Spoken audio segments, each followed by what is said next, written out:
Et s'il faut choisir des héros, alors choisissons les métallos. Il faut des métallos. Si tu reprends l'historique, ça a démarré en 2020, à partir du moment où Renault avait annoncé vouloir se séparer de la Formule Bretagne. Il y avait déjà eu un combat d'une semaine en 2020 qui avait amené à ce qu'on appelait une revue stratégique, mais qui avait abouti en 2021, qui était une revue stratégique à charge contre FDB, de la part de Renault. 2021, on était arrivé donc du coup à ce que Renault cherche un repreneur que eux avaient trouvé, qui s'appelait Calista, qui était un fonds de retournement, mais c'était des nuls, des tocards, on va pas se mentir. On se doutait bien, et puis au bout d'un an, l'histoire qui durait 3 ans, au bout d'un an, on avait déjà des problèmes financiers. Donc il y a eu une nouvelle recherche de repreneur, et il y a eu plusieurs négociations, toute l'année dernière avec un qui s'appelait Private Assets, qui a échoué. Et là on s'est retrouvé fin décembre au bord de la liquidation, au bord de la fermeture de l'entreprise, et puis le syndicat ça a continué à se battre quand même de son côté, malgré tous les coups qu'on avait pris dans la gueule.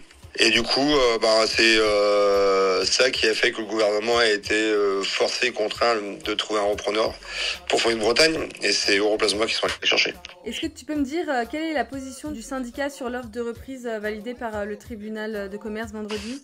On a donné un avis favorable, mais motivé quand même, avec quand même des choses qui sont en suspens, telles que les commandes de volume de Cordobu. Pour l'instant, qui ne sont que des lettres d'intention, donc on attend les commandes fermes maintenant.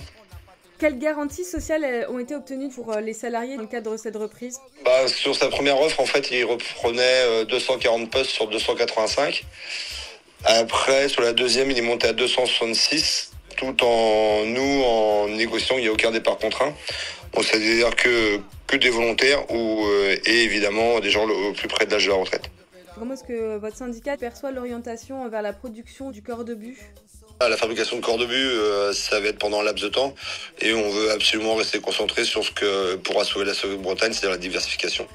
Avoir un panel de clients beaucoup plus éclectique. Est-ce que tu peux nous dire quel soutien la Fonderie de Bretagne a reçu tout au long de ces années?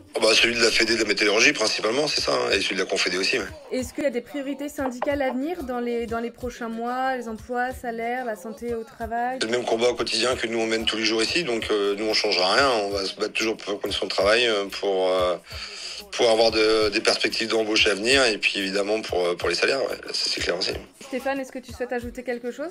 Ce qui vient de se passer, c'est un outil industriel qui a été sauvé, c'est des emplois qui ont été sauvés, et c'est une démonstration aussi que y a que des combats qui sont pas menés, qui sont perdus d'avance.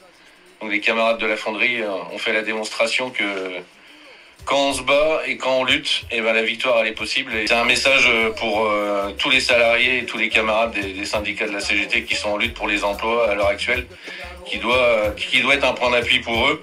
Et je pense notamment dans la période aux camarades d'ArcelorMittal. Du groupe GMD et du groupe Renault.